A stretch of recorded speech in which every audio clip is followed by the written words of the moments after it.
Welcome everyone who is joining us from here and around the world. My name is Brunelda. I am from Passages of Distinction. I am the Director of National Accounts, and I also handle sales for some of the areas in the Midwest. I'd like to welcome everyone for coming, and we have today a special guest from India, which is our on-site DMC, who is with us from very close to Jaipur and is going to speak to us about a fantastic area that I really enjoy. So with that, I'm going to say hello, Mohan and Udaijit. Hi. So happy for you to join us. Tell us, what brings you here today? Thank you. So, welcome everyone. And yeah, it's a pleasure to have you all join us for this session, which we are actually bringing you live from Dera Amer, located on the outskirts of Jaipur.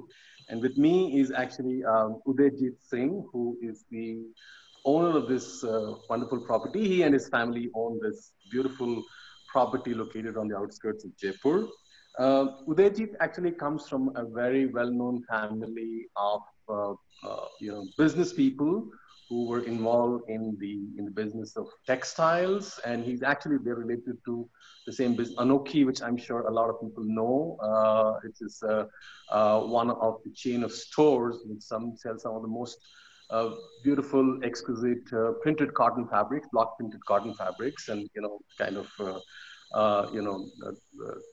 things made out of printed cotton fabric. So he comes from that family, and they've been exporting textiles and rugs for a long time. But Udaijit has always been a lover of nature and outdoors, and his family has owned this wonderful property here since 1981, right, Udaijit? Right. So he had many opportunities to, maybe convert this into a very beautiful resort with, many cottages or rooms. But he actually took another direction altogether. He decided that he will leave this, large tract of land to grow into a mini sanctuary for, the wildlife that existed here, which is primarily birds and antelopes. And of course, there is some other wildlife also, like you get jackals here and sometimes even leopards, right? So what he eventually did with this was to just convert it into a very small little place where he now has 3 wonderfully adopted elephants. And this journey started way back in 2002, right? And it has evolved into something very special today. Of course, we will let Udaijit speak about all that, when I have some questions, which I will bring up with him. But I think he's developed this into a beautiful, retreat sanctuary for, wildlife. And also, he employs people from the local community here. So all people who work here are either from his own family or from the community. So it's something which he is kind of doing, I think, a great job, and it's not only providing the employment of the local community, but everything stays within the family as well. So he has some nephews and cousins who work with him, and they also have a wonderful farm. Father started the farm, and where they have some amazing fruit trees, and they grow vegetables, and a lot of organic vegetables they grow. And also when guests come here, when they eat a meal here, a lot of the ingredients that go into cooking a meal come from his own farm as well. So Udaijit, would you like to just say a few words to our guests about yourself, and then we'll start a little bit of questions. I have some questions for you which I'll ask you. Yes. Just a little brief is that we had this about 200-acre farm, which was initially all scrubland, which my father turned into an orchard. And during the 99 the drought, the whole orchard went for 6. So we had to think of a new strategy. And like Mohan said, we had people coming here who wanted to make a golf course or do real estate development. But money wasn't the objective. Like you said, that my parents were involved with successful businesses, textile businesses. So, I mean, touch wood, I didn't have to take care of them or something. So the thing was, I mean, the purpose of shifting out here in 1981 was to have life and to lead your life responsibly. So the whole thing started off with rural tourism, farming, wilderness. We've rewilded about 120 acres, and the balance 80 is where we're doing organic farming, which is my father's hobby.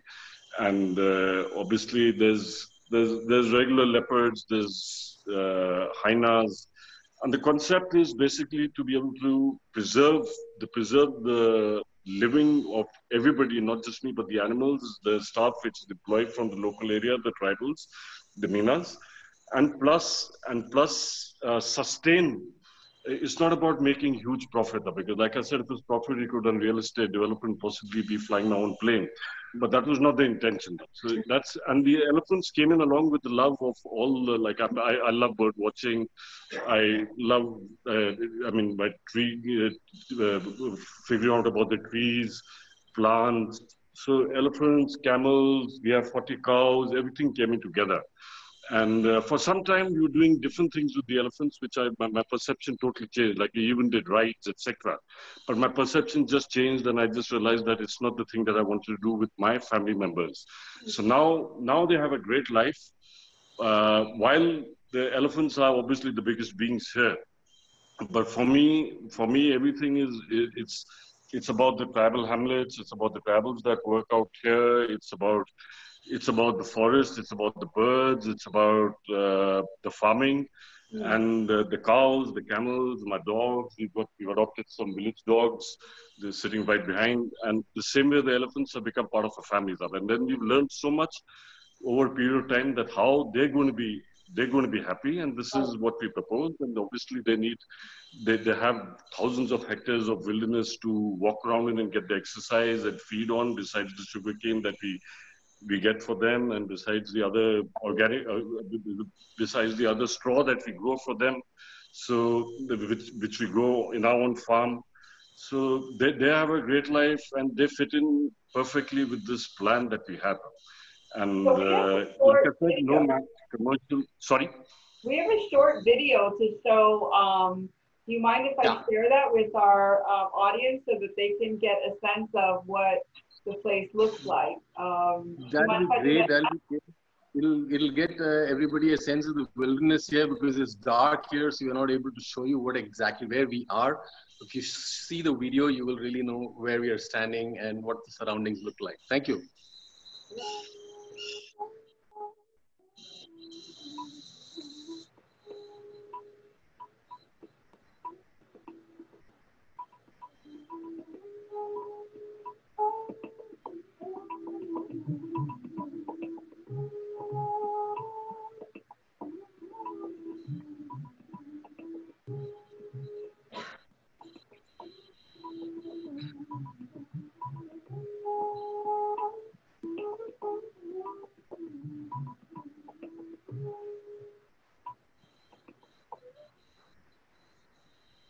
So I was there recently.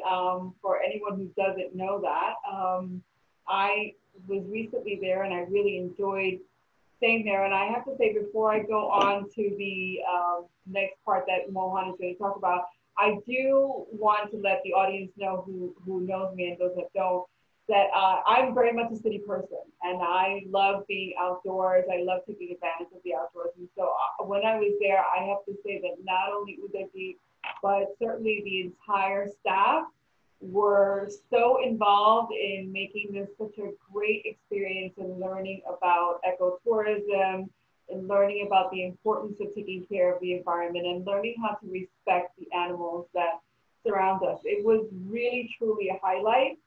Not just because of the elephants, although that really was very special, but I have to thank Mohan for finding this place, and I have to thank you, Udaijit, and your staff for creating such an incredible experience that really was life-changing in a sense that it made me much more aware of my surroundings walking away from that. So with that, I know, Mohan, you have a lot more questions for Udaijit moving forward, but I'm glad to see the place. Yes. So, yes, I mean, one of the things that I'd like to actually, ask you, Udaijit, is what is it that makes the lives of, the three wonderful elephants you have? They have, there are three elephants. They're called Rangmala, Lakshmi, and Anarkali. That's their names, and all three are female elephants, actually. So, what is it that makes their life uh, different here when you compare it with other elephants who are in Jaipur, because Jaipur is a city where you have a lot of elephants. And But Mani, ideally, all elephants should be in the wild. But the thing about these elephants is they're born in domestication. So the positive thing is they've not been through any breaking process. Right. They've been molded with human beings. So that's one positive thing. Then they've been in circuses or going up and down the fort. And this is thousands of hectares. I mean, besides our family, 200 acres. There's thousands of hectares of land which they have to roam around in. They're not chained. They get to eat wherever they want. They get to stroll most areas. And obviously, we import the sugarcane from the neighboring state because that's staple diet, but the balance to do. I mean, ideally, they should be in a sanctuary where they could be totally free. Now, the fact that they've been domesticated, they will not really be able to survive in the wild, and they're going to need the human beings, which is the mahouts, the caretakers, where they're used to, because they have a huge emotional bond. So when there's a sanctuary, you need to incorporate the mahouts also with the caretakers, but they're part of the family, the other elephants that they're used to. Otherwise, they're going to be in the soil, and they won't be able to survive them. So would you say freedom is something that is a very integral part of what they get here? That's right. Of course, they are under the care. I mean, the elephants which have been domesticated will always have to be in the care of, humans, and particularly mahouts. So each elephant has a mahout. So therefore, it's very difficult to, kind of release them into the wild and expect them to lead a life which usually the animals in the wild lead. But I suppose so. Freedom is something that nature. Ideally, if somebody created a sanctuary where they could really all live together among the mountains, I'd be happy to take these elephants there and these and there, and go and visit them. But nothing like that has happened. So I think we at Dera Amer, the family, providing a great environment, and I'm certain they're happy. Especially in the present way, there's no rides, there's no getting on top of them, no coating them up, no poking them, no painting, none of that stuff, which might have happened in the past. Something that I give up because I really feel my elephants are much happier now to where. And like I said, this project is not a mass commercial thing that is to sustain. So I'm not looking to make millions of money, because I can use my land other ways to make that. So sustainable is very easy this way. So tell me, now you have three. So, that's right. What is the numbers that you could go to, because you have limitations. I mean, other kinds of limitations, and maintaining elephants costs a lot of money as well. So do you have plans to adopt more, or what's the number that you're looking at? Money-wise, I got I mean, things we grow most of the fodder. That changes the whole perspective. So since we're growing most of the fodder, it's not such an expensive. So it's not, but the constraints about territory, there's constraints about how many elephants can get along with each other. But ideally, I would be happy to take on up to 7. Okay. We have the right environment, and if everything's fine, maybe even more. But I think 7 will be ideal. Like 3 is company, 5 is a family, and 7 will be a herd. Okay. To get to that. That's a good one. 7 will be a good herd. Yeah, we also have to teach them skills to socialize with each other, isn't it? How does it? They form a bond, or they don't form a bond. Like these 3 got a great bond with each other. I mean, there have been times when one has got spooked in one corner of the farm, and it's bellowed, and we had found the others running straight to help. Yeah, forgetting about everything else going there. They have a great bond. But it's not necessarily every elephant is going to get along with them. These are female elephants, so they don't, I mean, they have those hormonal issues like the must, but it's very light. It's not like male. So they don't need much control. They don't need to be chained.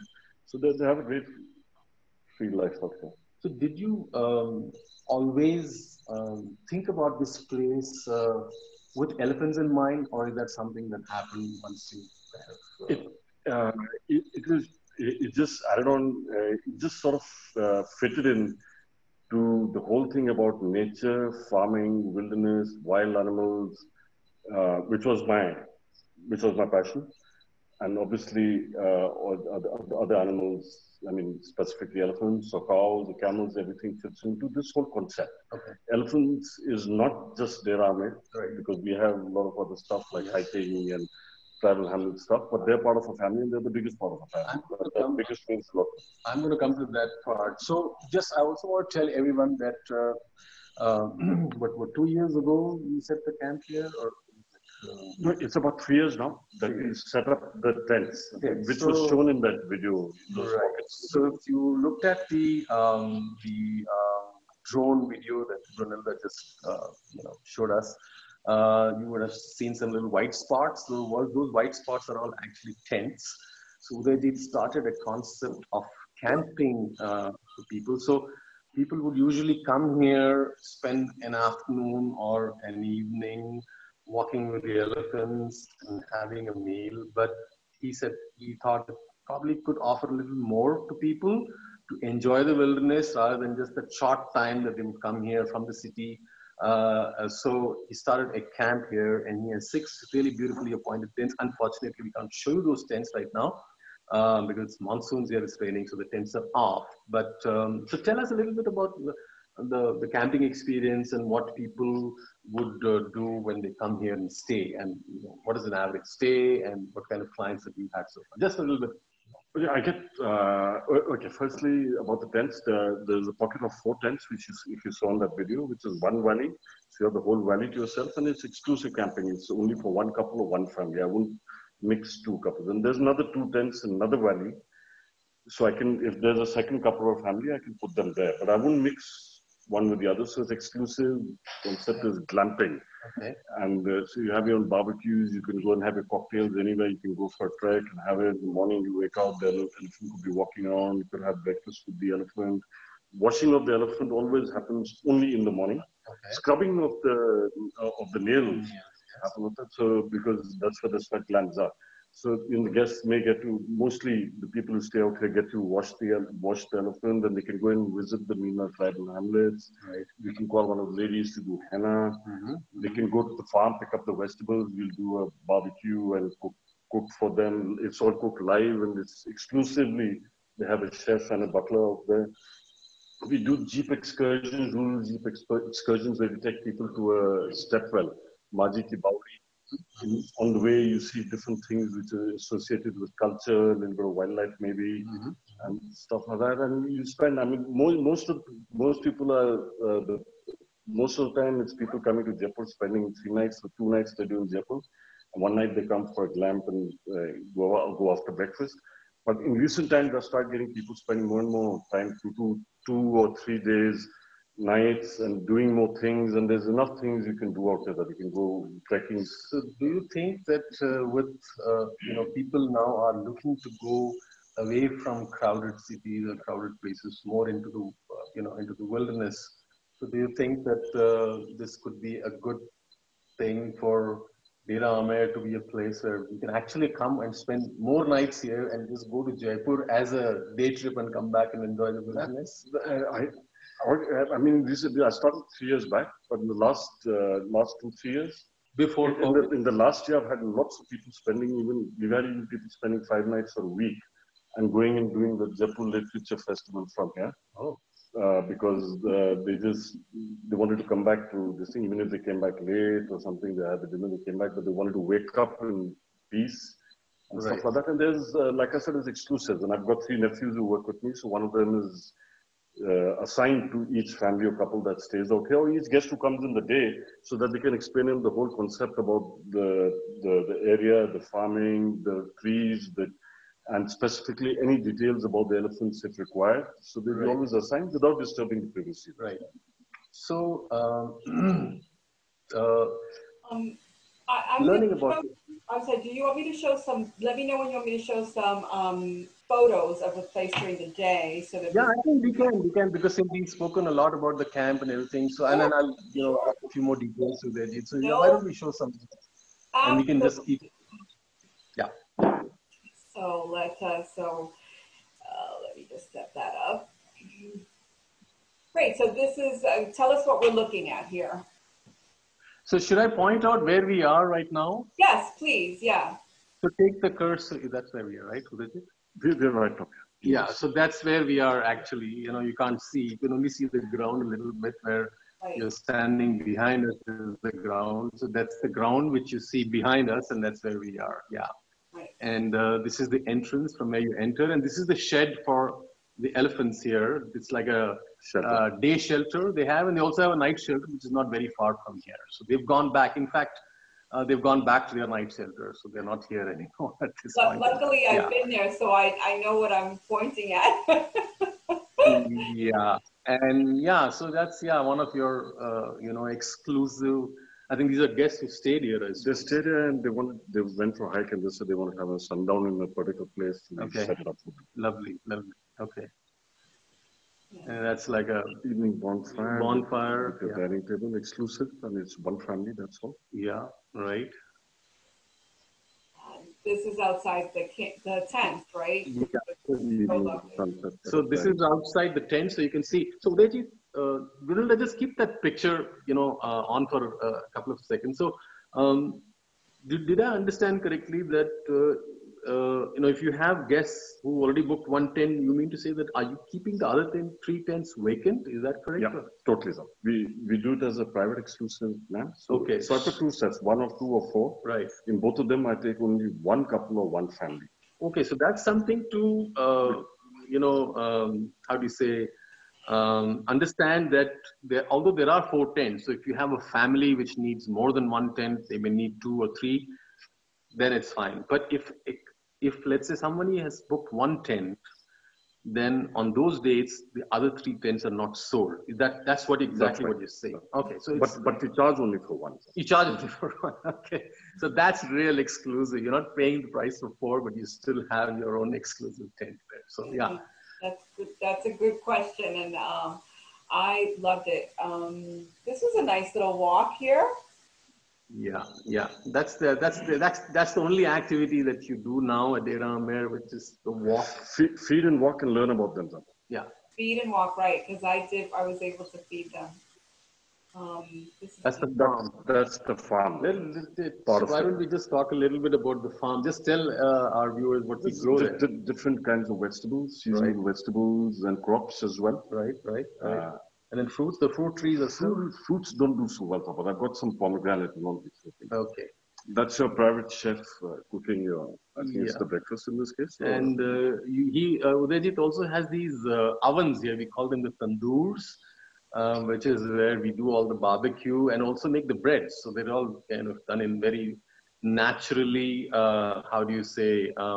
created ovens. They're not like your electrical ovens, but they are fired by charcoal and then you do the barbecue and the breads out there. Of course, this is a breakfast thing, right? Looks like a breakfast thing. But the meals are at the campsite, right? At your exclusive campsite, and you have your exclusive chef, right? And you have exclusive staff, butler, and you have one exclusive nephew who are naturalists. But without this, right? That's fantastic. Yeah. Okay. Let's move on to see if we have more pictures. Yep.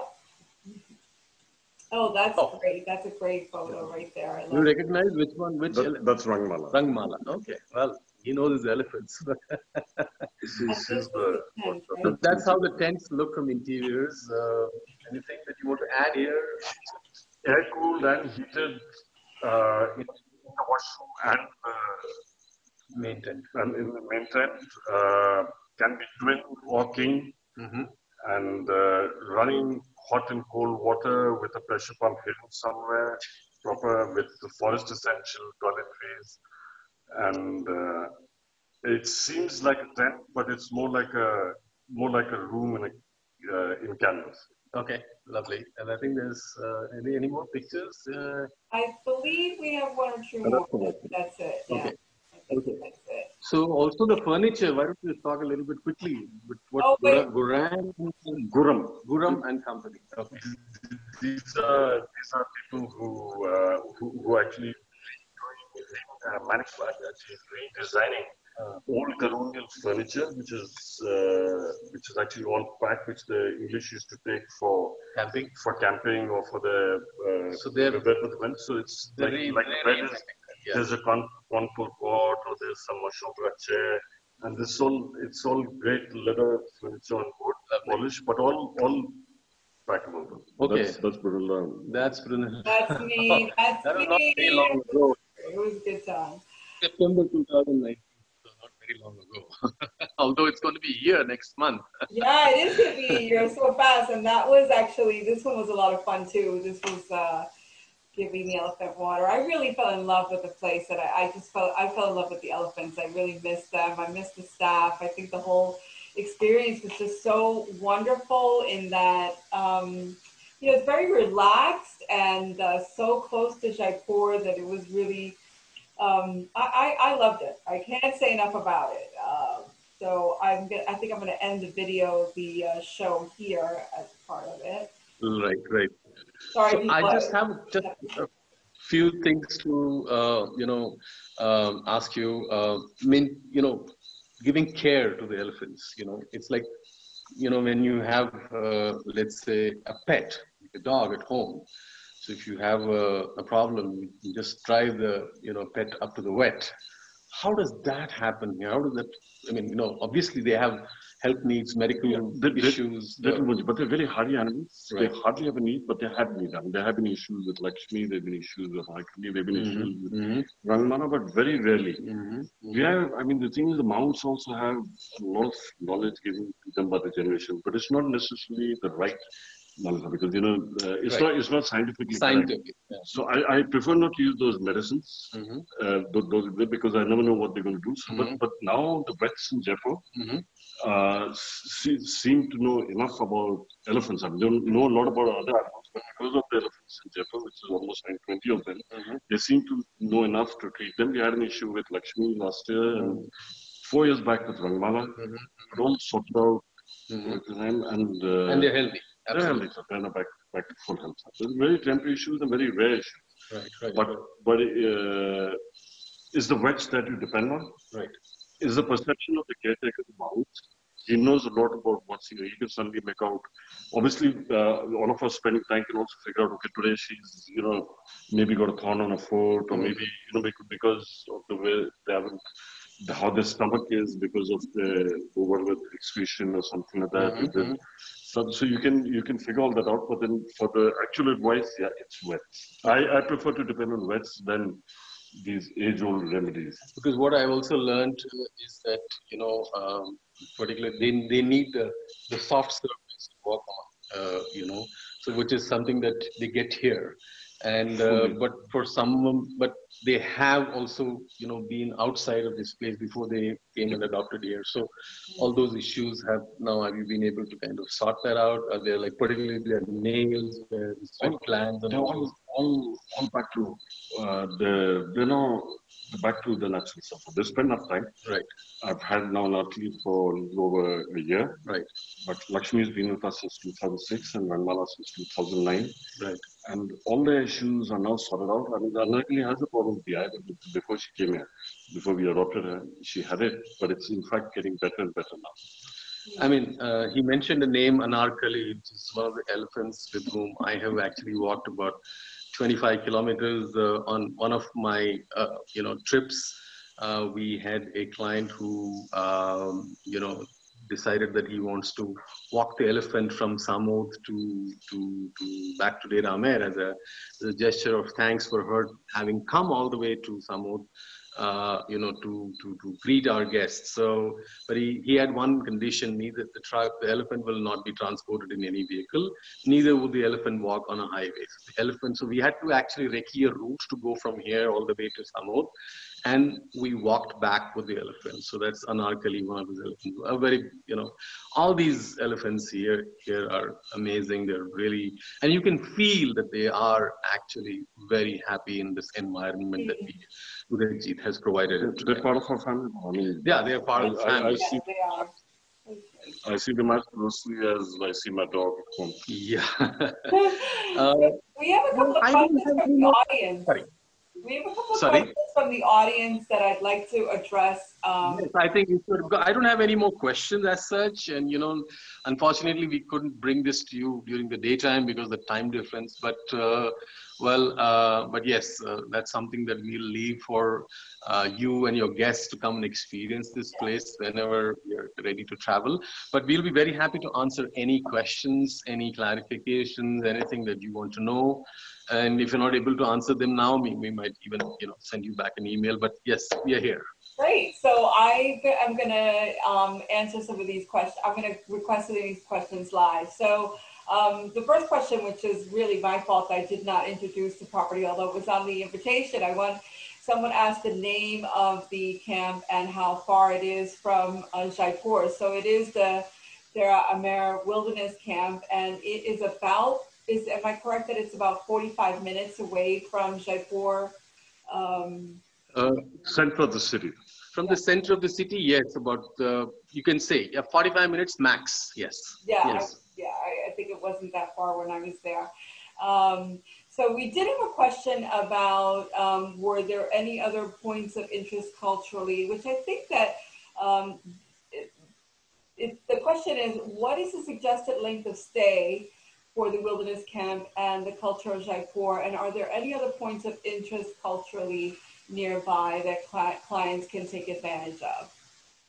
So the average, suggested length of stay, and what are the cultural points close by? Yeah, most of the people who come out here spend one night because they do balance the city. But in recent times, I've had more and more people spending 2-3 nights out here and going and doing the city. Now, reference doing activities out here, there's hiking at any point of time into beautiful areas with your meals, picnic lunches, and stuff like that. You get to spend as much time with the elephants because the elephants live out here.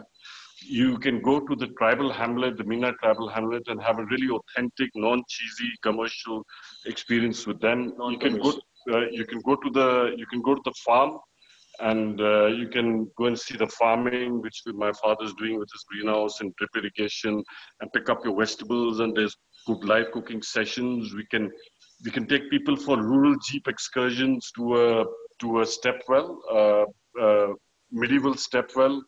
And you do lunch out there or breakfast out there, and relax. And you can call if required. These are tailor-made experiences. We can organize a folk dance troupe for people spending a night if they really want it, like tailor-made. You can have henna application happening out here, and I'd also like to add that the Amer Fort is not yoga. Yes, of course, yoga. And yoga sessions in the morning before breakfast. You can do private I've had that. People can do everything in one day also, but I've had people staying here 2 nights and appreciating the place more. And some of the people have just come here for nature, have even spent 5 days, 6 days, or 7 days. And I'd also like to add that the Amer Fort is not very far from here, which one of the highlights for people who come to Jaipur is to go and see the fort. So I would say that Amer Fort sits kind of literally equidistant from the city as well as from here. It's not very far off. Bird watching. And yeah, bird watching, of course, another wonderful activity. Great. And yeah, I would never substitute, it for the city experience. But I think the way, the world is moving now in these times, I think more and more finding these beautiful, unique places in private spaces, as I call it, I think this is the ideal. Sure. So the next question is really, is the place open seasonally, or are you open year round? What is the situation with operationally how you work?